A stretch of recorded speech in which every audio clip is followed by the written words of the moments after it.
On November 30th, 2022, we officially entered into the age of AI with the launch of ChatGPT. Now, of course, AI existed long before November 30th, 2022. However, it was on that day AI, we could say, reached the mass consciousness of humanity. In hindsight, looking back, the launch of ChatGPT has also given us a perspective into what exponential looks like, what exponential feels like. And that's because ChatGPT went from 0 to 100 million users in just 2 months. My question for you today is how are you using AI, your financial brand, as a marketing or sales leader to level up your future growth potential? Let's look into some of those opportunities together on today's episode of the Banking on Digital Growth podcast. You're listening to the Banking on Digital Growth podcast.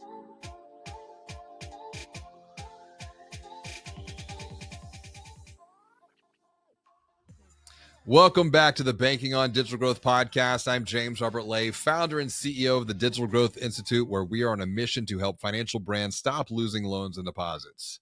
Today's episode is part of the Practical Perspective series. And before we get into today's episode, I wanted to let you know that I recently published my new book, Banking on Change. Now, I wrote Banking on Change for leaders to guide themselves and their teams through all of the exponential changes that we are seeing, that we are experiencing, that we are feeling in the age of AI. You can grab a copy of the book for yourself and your team, along with bonus resources when you visit www.bankingonchange.com. Speaking of change, that is exactly what we're going to be looking at discussing here in today's episode. Because change, of course, it can feel confusing, it can feel hard, it can feel scary, it can feel painful, but change is often the key that unlocks new future growth opportunity at your financial brand. And when it comes to new growth at your financial brand, there are opportunities, of course, to leverage AI on your growth journeys. I shared some of these opportunities during a keynote presentation that I gave for almost 1,000 financial brand leaders that you can listen to and learn from now. I want to take you back in time. This was December of 2009 going to January of 2010. My doctor called me up. I remember I was crossing the Texas-Louisiana border. I was driving out to visit a credit union. Answer the phone. The doctor said, "I have some bad news." Now, I've never told this story before. This is the very first time to share this publicly. And I got diagnosed with an autoimmune disease called ankylosing spondylitis. And the reason I share this story with you today is anytime we are faced with a challenge, we have a choice. There's Stoic wisdom from Marcus Aurelius, who once said, "The impediment to action becomes the action," or as Ryan Holiday writes, "The obstacle is the way." And as I look ahead towards the future, towards 2030, there are many obstacles that we are confronted with as financial brands. But the obstacle can become the way.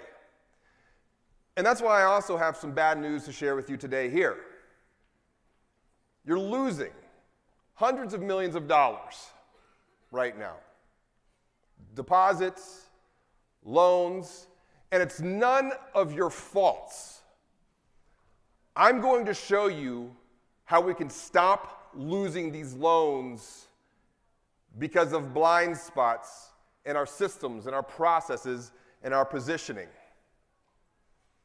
What I'd like to start off with is a little bit of perspective. Now, write this down. Perspective equals context plus framing. And when we think about perspective, I now want to go back to 1994. Where were you if you were even alive back then? Because as I've used this as a horizon line in some universities, I'm like, okay, who was alive or who was not alive? Just to show it, who was not born in 1994? Okay. And I bring this up because they have a different perspective of the world. 1994 was a pivotal year. There's a couple big things that happened in 1994. That was the day that was the year that the internet hit mass consciousness of humanity. So for all of you born 1994 or after, it's hard to gain some perspective here. July 5th, 1994 was the day that Amazon, Jeff Bezos, founded Amazon and would transform the way that we shop. May 18th, 1995 was the day that Wells Fargo launched the first online banking platform. What about January 9th, 2007? Who recalls that moment in time? It was another transformational moment. Probably almost every single, the majority of you here have one of these on you. It was the iPhone. That was the day that Steve Jobs got on the stage and launched what would become an internet communication device, a music player, and a phone. And since then, the iPhone has actually replaced over 100 different devices. My kids and I, we went garage selling a couple of weeks ago. We bought a VCR for $5, and it works. But I'm like, you know what we're going to do is we're going to take this VCR and we're going to flip it on eBay. Think about this for a moment. How much has transformed in a relatively short period of time? May 2011 was when the very first mobile banking platform came online. Now, what about March 11th, 2020? What happened then? The world shut down. The world shut down. And since then, over the last 2 years, consider for a moment how much has transformed. This is why perspective is important. Perspective equals context plus framing. Complete this statement in your mind. The future is... I like that. You just played right into it. The future is scary, but the future can also be exponential. Once again, what becomes the impediment to action is our path towards action. The obstacle becomes the way, as Ryan Holiday has written. The future I look at is exponential. Digital growth is exponential. But here's your thing, back to your point. Change is exponential. Now, how does that make you feel? Be honest. He said scary up here. Who else would fall into that camp, that change, exponential change can feel maybe a few of these? You said scary. There you go. What about this? Who feels maybe a little bit confused? And it's okay to be honest here. Okay? I'm right there with you. We're trying to figure this stuff out together. What about this? Maybe it's a little bit painful. Who would say, yeah, change is painful? Has anyone ever experienced the pain of change? Yeah.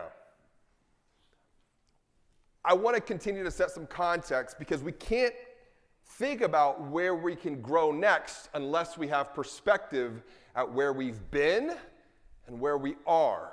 So let's move up to the macro level. There have been 7 massive transformations over the course of human history. Number 1, it was fire. It was figuring out how to harness the power of fire. That transformed culture. What else transformed culture? The printing press transformed culture. Electricity gave rise to the first, second industrial revolution. It was the mass production of things in the factories 24/7. And then, now, 1960s, late 50s, early 60s, the rise of computing power. 1994, the internet. And where are we today?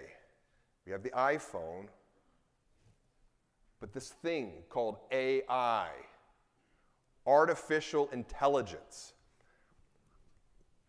In my second book I'm writing, Banking on Change, which I just wrapped up this past Friday, one of the things to consider is how we perceive the world around us.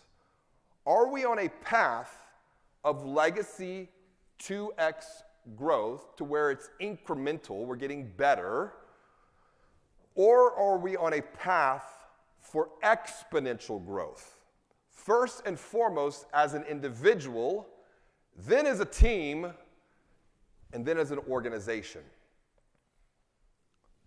I have a feeling many of us today are in this dangerous place that I define as digital denial. We know things are changing around us. We can feel it. We can see it. We can perceive it. But we lack context into how quickly this is actually happening. Consider for a moment when it comes to growth at your financial brand. How are you attracting, nurturing, and converting leads for loans and deposits? Is it through a legacy consumer journey still, even in the age of AI, to where broadcast marketing drums up some branch sales? Now, you might be like James Robert, but we're doing digital marketing. We're sending emails. But is it through the context? Is it through the perspective for the age of AI? And that's what I'm going to show you today, is provide you with some paths forward that you can take back to your financial brand to maximize your future growth potential. And it all comes down to this. As we move forward into today's conversation, I want to reset perspective into what I call exponential perspective. An exponential perspective is where we take context plus framing, and then we raise it to the exponential power of reframing. You with me? You following along so far? Thumbs up? See, thumbs up still works in the real world, not just in Zoom land. So my promise to you is to help you maximize two things: your ROT and your ROI. Now, we know what ROI is, return on investment. Anyone want to guess what ROT is? Return on time. Write this down. What is the value of an hour in the age of AI? Because the value of an hour has the potential now to be exponential, to create value for beyond just that 1 hour of time. It could be an hour, it could be a week, it could be a month, it could be a year, it could be multiple years. To achieve exponential growth means that we need to rethink, reframe how we look at growth. Once again, are we thinking from a 2x perspective, or are we thinking from a 10x perspective? Question for you all. What do you feel is easier? Is 2x or 10x of growth easier? Anyone? 10x? Who says 10x is easier? Okay. Who says 2x? Who says, I'm not really sure, I'm just here to learn? Okay. 2x means you're going to have to continue to work harder. It's time, it's capacity, it's capability. 10x means rethinking how we think about growth to begin with in the first place. 2 little letters causing a lot of people some anxiety right now. You're shaking your head. Yes, Steve? Yeah. Once again, I'm right there with you. How do these 2 letters make you feel? Is it confusing? Is it scary? Is it might be a little bit painful? I want to reframe that for you here. AI has the potential to empower you to achieve the exponential 10x growth. We're going to look at that. We're going to explore that. Why? Think about AI as augmentation. Think about artificial intelligence as a human capability upgrade. Now, I'm not talking like Elon Musk Neuralink stuff here. That's not me. I'm looking at this from a lens of marketing, from a lens of sales, from a lens of growth, from a lens of experience. Because many times within our organizations, there are 3 things that hold us back from achieving exponential growth. Number 1, capacity. Once again, time. Number 2, capability. And then number 3, cash. capital. So capacity, capability, and cash. AI can be a capability upgrade. Question for you to think about, to ponder on: can AI be your teammate? What are your thoughts on that? Who says AI has the potential to be my teammate? Raise your hand, yes. Who says no? And it's okay if you say no. No shame, okay? Now, Evan Ryan, friend of mine, wrote a book. He's been on the podcast. By the way, Banking on Digital Growth podcast. If you like to learn, highly recommended. Evan Ryan came on. He wrote a book called AI as Your Teammate, or AI is Your Teammate. He gives a lot of good perspective into looking at AI as a teammate. Let me introduce you to Mary. Mary feels mad. Mary is a marketer, and she feels mad. Why? Because she is stuck doing marketing. She is viewed by others within her organization as a glorified in-house Kinko's. On demand. Mary, we need this like yesterday. Get this out for us. Can you help, Mary? Who can relate to Mary? Absolutely. But getting stuck doing anything in the age of AI is a very dangerous place to be, specifically as a marketer. Mary's asking, many of you asking the same question: how will I do exponentially more as a marketer when I'm at capacity, when I lack the capability, and when I lack the cash? If there's one thing that you can take from today's session that has nothing to do about technology, in fact, as I've been writing Banking on Change, I've been very fascinated and interested in what I view as the most important technology that we must learn to master in the age of AI. And what do you think that technology is? Anyone want to throw out an answer? What's the one technology that we must master in the age of AI? What do you think that is? What? Yeah, what else? Data. Communication. What else? Content. One technology that we must all learn to master in the age of AI,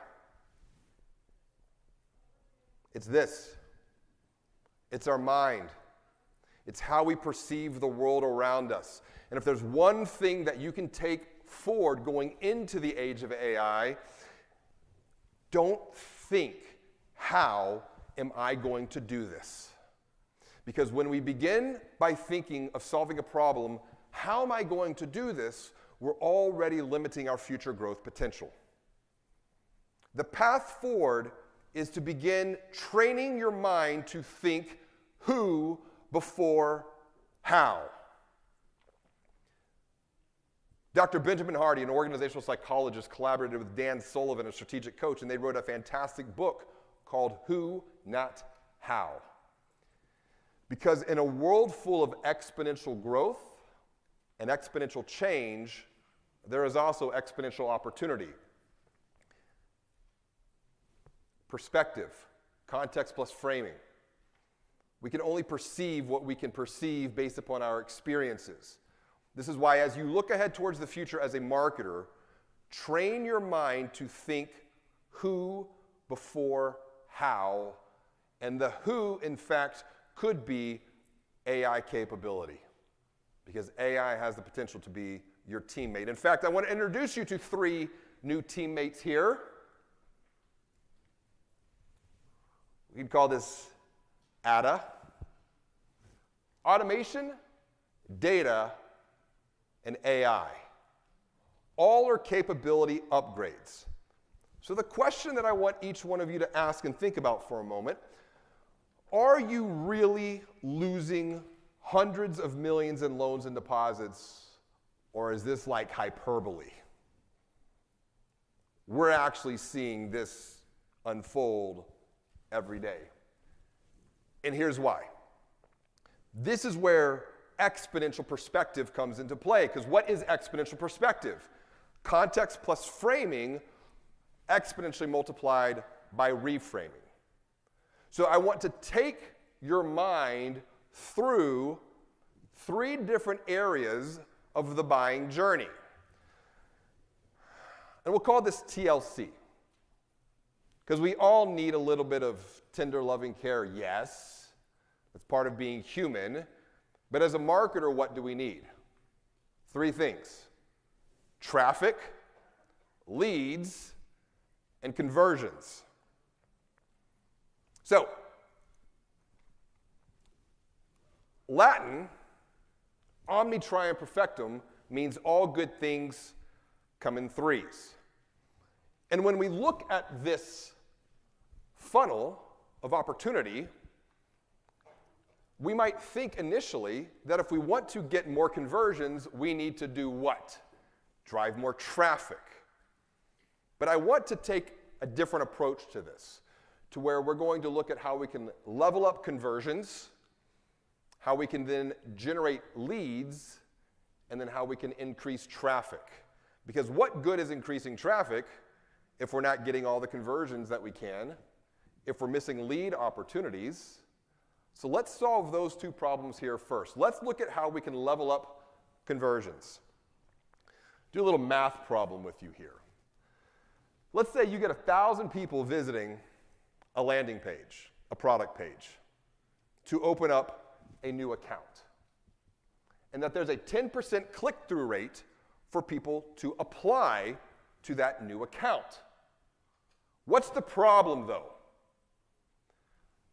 Between 65 to 85% of people that start the application process do what?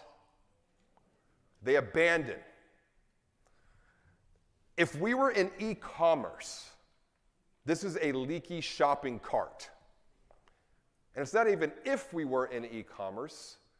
In the age of AI, as financial brand marketers, we are in e-commerce.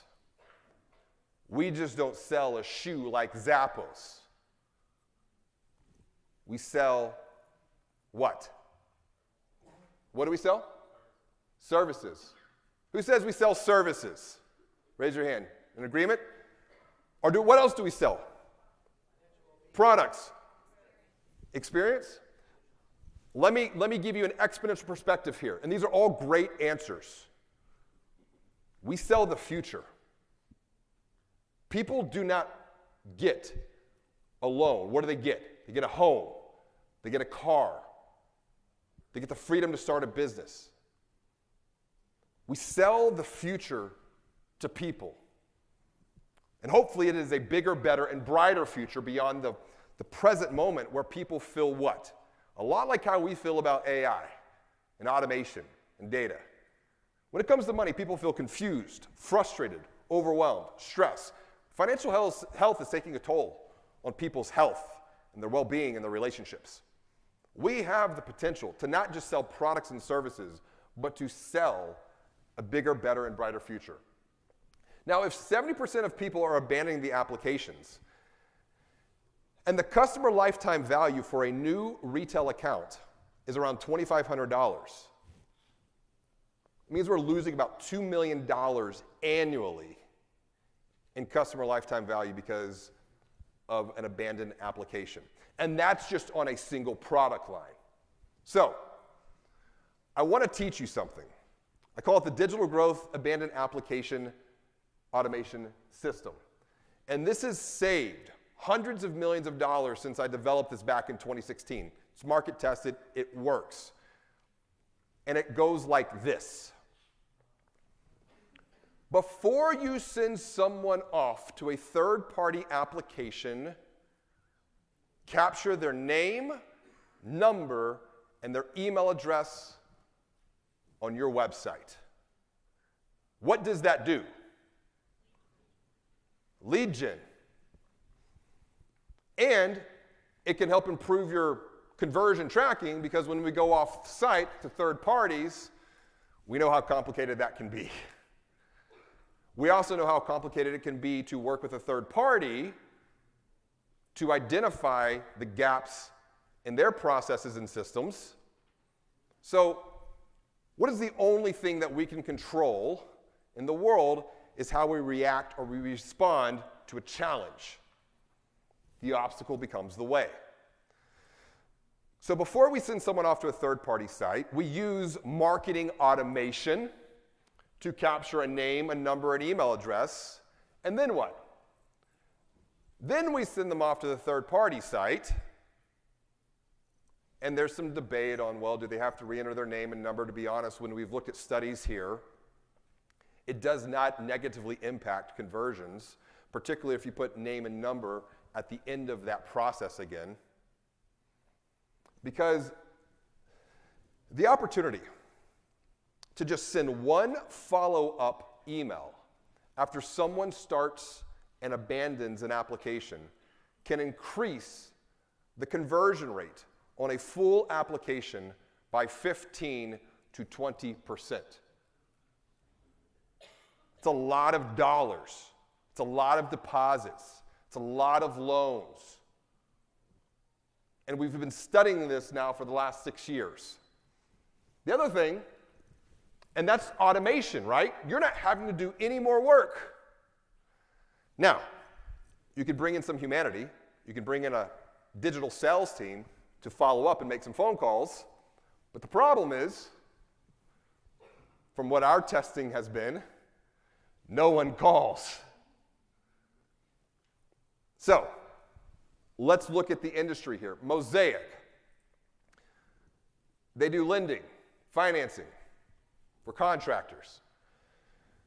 We secret shopped this website here, and we started to apply for lending through them. And then we abandoned the process. Just like the other example, they followed up with a call to action to continue, to move forward. And with this alone, from our studies, you'd get about a 15 to 20% increase in conversion rate on the full app from these abandoned application emails. But they took things further.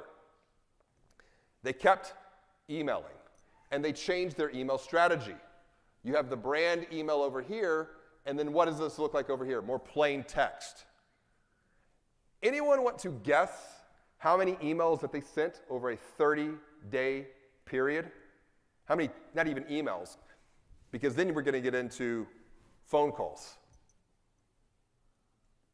People were making outbound phone calls to our prospective application. How many times, how many touch points in 30 days? Throw out a number for me. 7, 10, 12, 15. 15 touch points in 30 days. A mix of automated emails, a mix of personalized emails, and a mix of phone calls. We can learn a lot from Izzy Sharp, who is the founder of the Four Seasons Hotel. Great experience, right? Well known. But one of the things that Izzy taught his team was that you can systemize the predictable, but why? So that we can spend more time humanizing the exceptional. And this is where it's not just about digital. It's not just about AI. It's not just about automation. This is about augmenting our internal capability and our capacity gaps through AI, through automation, so that when we do make a human touch point and a human contact, which, by the way, is still the most influential channel in the digital world. Google did a study on this a while back and found that in banking, connecting, talking with another human being was the most influential channel, whether that was in person, over the phone, in the branch. Now, how can we augment our internal capabilities? Well, you just heard Jay earlier this morning talking about speed. Kixie, they have a speed-to-lead platform that integrates with marketing automation. So when you capture an email or capture a number, Callback, 30 seconds.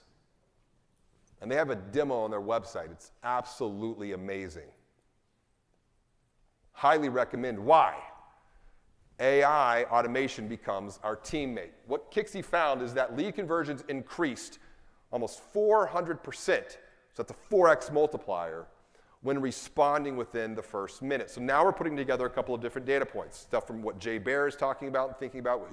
We've had a great podcast conversation on the subject of the need for speed, which, by the way, in this sentence, I feel the need for speed.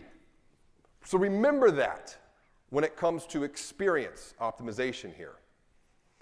Let's look about lead generation. So if we have the capability through AI and automation to automatically follow up with abandoned applications, we're on the right path. What about generating leads?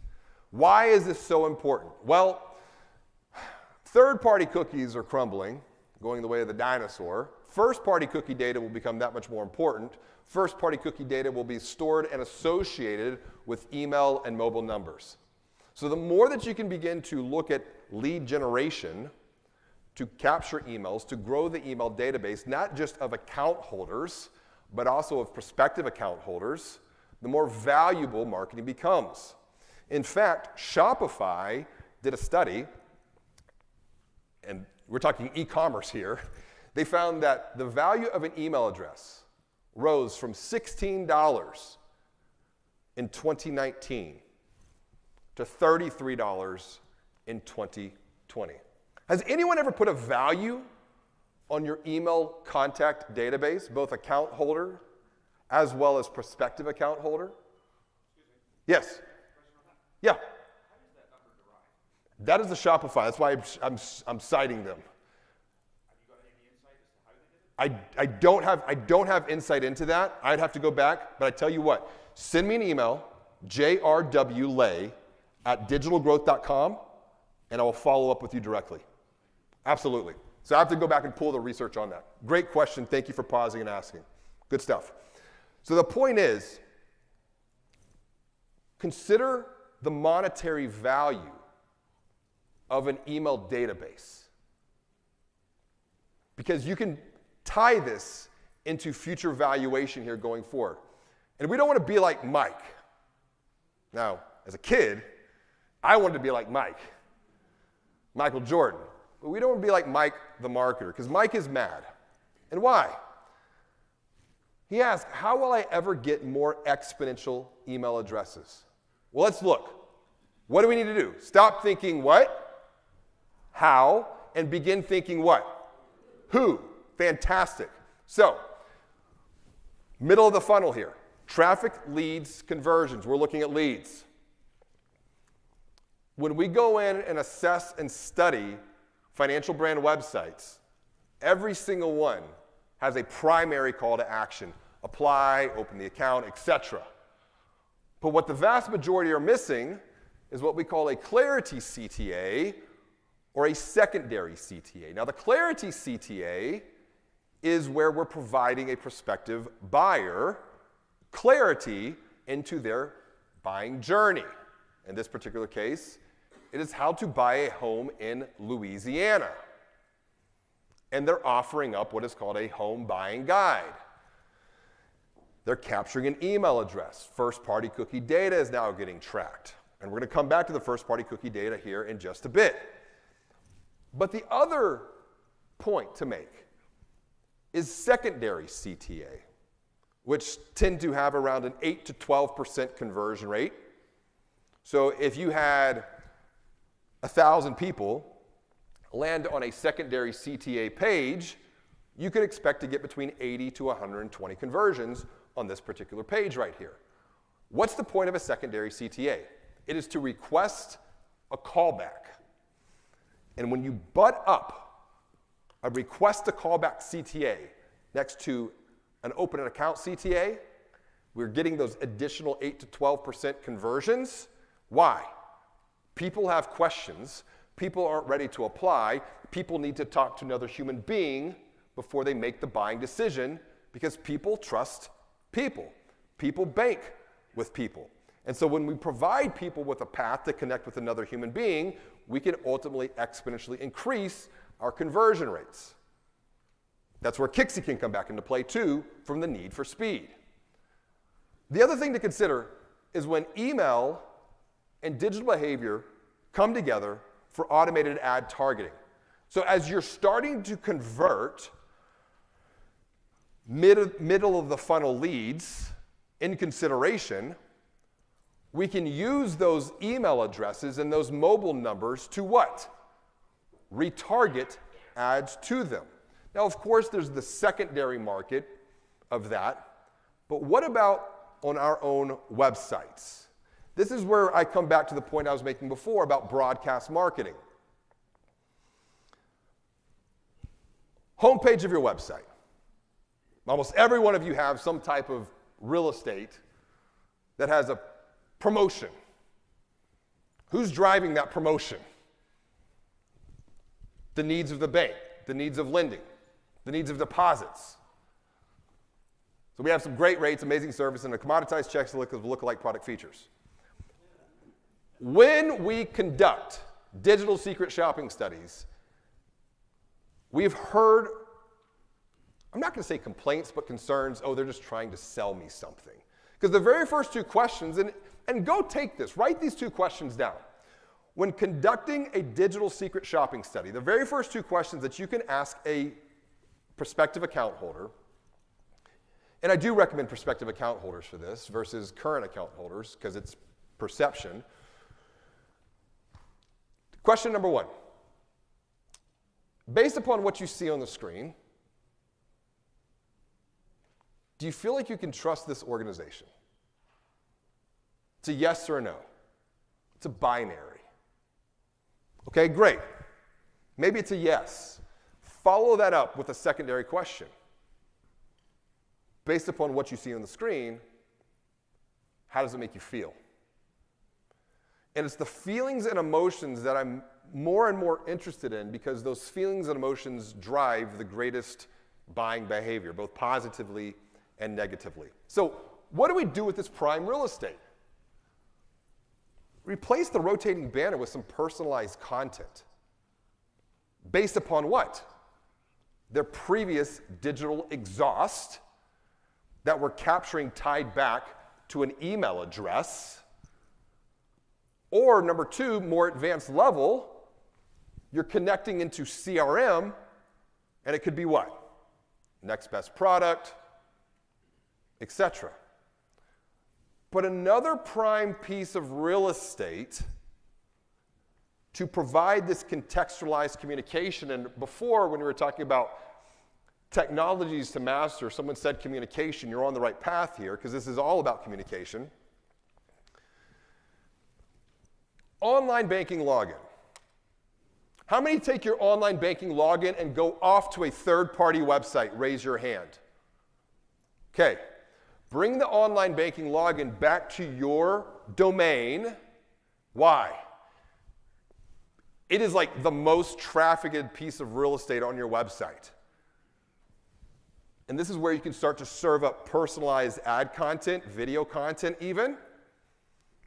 And to make all of this happen, come back to your team. Automation, data, and AI, ADA. ADA is going to help you make this a reality right here. Because it's the data that comes from the first-party cookie associated with an email address or a mobile ID. And then right below that, you can support that primary or secondary CTA even here based upon where they're at in a buying journey. A lot of this is about orchestration. And if I could continue to expand your mind here, don't think about yourselves as marketers anymore. Think about yourselves as experienced engineers. You're engineering experiences, and experiences are really built through three things. Write these three things down that make up an experience. Number one, an experience has to be strategically thought and mapped out. And there's a lot of talk about like consumer journey mapping. That's great. I'm more interested in mapping micro experiences that matter most. This is a micro experience right here. Because it's the micro experiences that, when added together, create a compounding effect, an exponential effect that leads to exponential growth. So experiences need to be strategically thought out. Number two, applied. But number three, and most importantly, and the hardest part of it all, is they must be continuously optimized over time. Running tests. And sometimes when you run tests, you might get only a 1, maybe a 2%, 3% lift. But when you're talking about large data sets and in a high volume of traffic, that 1, 2, 3% in lift can have massive positive implications on the bottom line. Now, when it comes to content here, that's where I want to begin to wrap up today's conversation. Because I find that when organizations level up conversions and they start generating leads and nurturing leads with automation and AI, it's the content that becomes the complexity. This is why Felicia feels frustrated, because Felicia's been told she has to exponentially increase her content output. She's like, how am I ever going to create exponential content? What I want to do, we need to what? Stop thinking how and begin thinking. Take this away right here. When you can establish and expand trust through digital communication, you're placing positive deposits into a consumer's mind. This was the key thesis that I wrote about in Banking on Digital Growth. The person who said communication over here earlier, you're spot on. Communication is everything. This is why, once again, when I talk about thinking about not just being a marketer, but being an experienced engineer, also consider the marketing team becoming a media team. Because a media team can exponentially increase content production that can be utilized for different stages of the buying journey. Now, I'm going to show you an example here of what happens when you make a commitment to produce 3 to 5, we'll call them 1,500-word articles every week for about a year. Traffic exponentially increases. The interesting thing here is that 82% of this traffic, 83% of this traffic came from where? Organic search. Okay? Why is this important? If the digital ad game is going to be continuously become more challenging because of third-party cookies, and granted, there are ways that we can begin to start looking at working around them, I feel like we're making an entire loop back around to placing a prominence on SEO, which will require content to increase organic search results. Now, in this particular example, this organization generated a 10x ROI. And in reality, probably 100x return on time. Why? When you look at the volume of traffic that they drove, they created organically about $1.5 million worth of value as a marketing team. So this is where there's a good narrative to take back and begin to tell around things like content. Because for this organization to drive as much traffic that they did, it would have cost them organically, if they were running ads, around $1.5 million, considering that the average cost per click in banking, according to WordStream, is around $4.50. So big exponential return here for making a commitment to produce 2, 3, 4, 5 articles a week. Now, here's the other side of the story. It becomes a tragedy. What do you think happened around January of 2021? Anyone want to make a hypothesis? Algorithm update. What else? They said they had enough content. Both. The person responsible for producing the content got busy doing other things. And I remember when they called me up, they were like, what's going on? So I went in and looked, did a little diagnostic work. I was like, oh, you got lazy. Basically what it was. And this is where there's an opportunity to consider how we can leverage AI and ask the question, what is the value of AI? What is the value of an hour in the age of AI? Because 1 hour can be exponentially multiplied here. So what I want to do is I want to walk you through 5 steps. And by the way, I don't believe this slide deck is uploaded because I asked the financial brand for some grace because I was adding some new research in here. If you want this slide deck, just like I told this gentleman over here when he asked the question, send me an email, jrwlay@digitalgrowth.com, and we'll link the slide deck for you so that you can have this to take back to your organization. But I want to give you 5 steps to multiply your content. In fact, these are the same 5 steps that we use to produce the Banking on Digital Growth podcast. It all begins with video. Now, this is where we're all learning together. We have dabbled with video. And the reason that I've held off on video as an organization is because I have a certain methodology that I want to put into place first. So regardless of if you start the process with video or you start it with just, say, a podcast, either way will work just fine. So even we're not to the full extent of video just yet within our own methodology.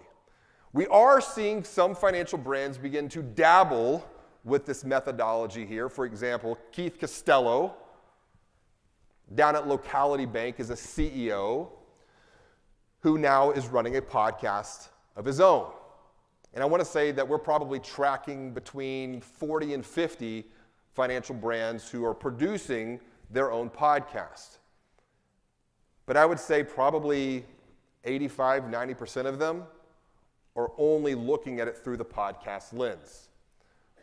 So let's look at how we can use AI and automation, specific tools. Now, granted, I'm tech agnostic, so I'm not recommending these tools, but these are the tools that we have explored and demoed ourselves or within other organizations. So I'm tech agnostic here.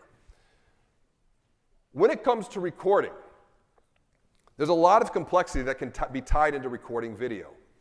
But Riverside.fm has an internal built-in capability to their platform that uses AI to switch the speaker view so that you don't have to work in post-production anymore. You basically record the video with a subject matter expert within your organization asking questions that you would commonly get. So by the way, on the note of content, why subject matter experts? It's about banking on expertise. There's a tremendous amount of knowledge within an organization that if we were able to tap into their minds and communicate that knowledge out into the marketplace, we could guide people through our content to provide answers to their most common questions, which then allows us to position digitally within the search engines. Skyla Credit Union has been doing this. Marcus Sheraton has a fantastic methodology on this subject called They Ask, You Answer. Highly recommend the book here. And so one exercise activity that you can take back before starting this process is what I call drop and give me 20. Who wants to drop and give me 20 right now? No one. I'm not talking about push-ups. Go back and within each of your main product lines, drop and give me 20 questions that are often asked in a buying journey. And that is the framework you can use to record small subject matter expert videos answering these questions. And then use a platform like Riverside to simplify the complexity of production. So this is the automated speaker view right here. What was the other C? Capability, capacity, and what? Cache. This is how we can leverage AI to get some of that back. Stripping out audio for podcast. There's a platform called Podcastle that records a podcast and automatically transcribes that podcast. Because what do you do with that transcription? You turn it into articles. So now you're getting audio content plus article content for SEO. Now, if you weren't using a platform like Podcastle, we're going to look at another platform here in just a bit that can do the same thing. But the neat thing about Podcastle is it comes back to production.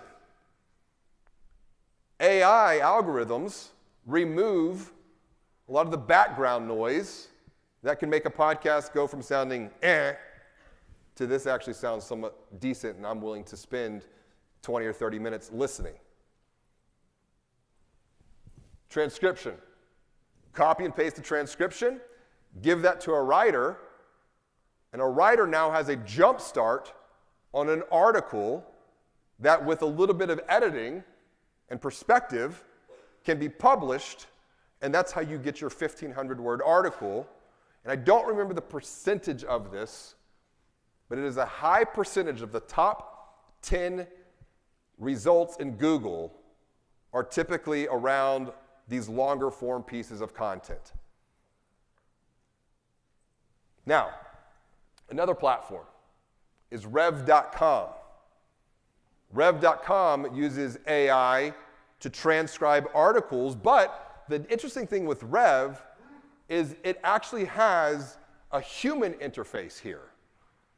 And so you can use humans leveraged with AI to increase the accuracy of the transcription.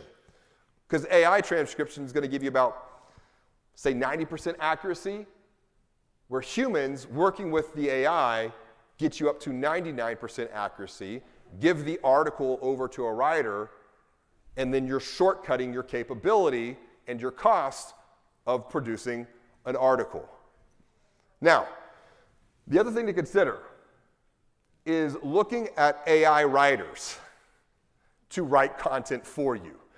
This is a little bit of future thinking that I'm not going to say spend a lot of time worrying about, but I wanted to plant the deposit of why getting stuck doing anything has the potential to be very dangerous in the age of AI. Because there are platforms like Hyperwrite. This piece of content here on the right side of the screen, I just typed in the future of AI in banking, and the AI wrote that for me. I typed in this here. Will AI replace humans in banking? The AI wrote this for me. I didn't write this. However, many people fear that AI will eventually replace humans in the workforce. Some of these fears are justified while others are not. As AI technology continues to advance, AI will begin to replace humans in many different fields, including marketing, medicine, and law. Specifically, AI will replace humans in areas that have traditionally been dominated by human intelligence, such as the ability to create and interpret content. I'm just going to leave that there. I'm using this as an example of what is coming down. Copy.ai is another AI writing platform that can be an augmentation for you to write digital ad copy, website copy, blog copy, etc. And then there's another platform called Jasper that does the exact same thing. We're getting into some really curious and confusing waters here that I don't have a strong opinion on yet. I'm learning about this as much as y'all are, and I'm transferring what I know at the moment. But I think these are the things that we should be aware of as marketers to have an augmentation and an advantage going forward. The other thing, too, is to consider atomizing that long-form content. And there are platforms like Lately that will take a long-form piece of content and use AI to break it up into more short-form, postable social content. Headliner will take audio content and use AI to convert it into social content, like an audiogram, and then Splashio will do the same thing. It'll give you a capability upgrade of taking mid-form or long-form video content and turning it into essentially TikToks and YouTube Shorts, all without the use of a traditional video editor. And so for the video editors in the room, what's the future here? You become more of a producer managing the narrative, managing the video narrative, and that's the whole point here. When the doing becomes commoditized, our ability to be able to think critically about how to use AI, data, and automation will be the path to create exponential value going forward. A couple of examples of taking an audio, a podcast, and turning it into social content. The same thing when you take video and through a platform like Splashio, you get the headlines and all of what we tend to see in these social platforms, whether it's Instagram, TikTok, LinkedIn, etc. Once again, kind of future thinking here. Don't want to spend a lot of time on it, but there are platforms like Lumen 5 and Steve AI to where you can take long-form content, plug it into these platforms, link up the article, the AI will select the text and build a video that you can then take back and post on social media or on your own website. So there's a lot of ways that we can begin to think, not just do, begin to think about how we can leverage these technologies to gain a capability. Probably the most controversial here is the consideration, and I'm not recommending it, I'm just reporting, AI Sense to create videos from plain text. So once again, you can take long-form, mid-form text and get an AI synthetic. Like this is like Black Magic Star, what was that? Black Mirror. Like this is where we're getting into some really like curious and challenging waters. But as a marketer, these are the things that I think we should be thinking about as we look ahead towards the future. So we've got some very practical examples. We've also got some future thinking that we need to do about. Finally, the last point to make here is activating advocates internally within an organization to exponentially reach more people. This is where we can turn our leaders, our lenders, our advisors, our associates into content amplification engines to provide them with tools like a Denim Social that's built for the banking industry to leverage their content going forward into the future. So it's where you plan and publish, you curate the content. As you produce content, you need to be curating content from others and building content libraries, manage the team of experts internally that can amplify this content, but most importantly, ensure compliance. So here we are, 15 years later, after Steve Jobs launched the iPhone. How much the world has changed. Change is exponential. Exponential change can, of course, most definitely feel scary. It can feel confusing, and absolutely it can feel painful. But as you go forward, I want to ask you a question to consider. How do you want to grow? Here's your takeaways. There's a lot that you can do, but get very, very clear about these 4 points more than anything. Number 1, how do you want to grow?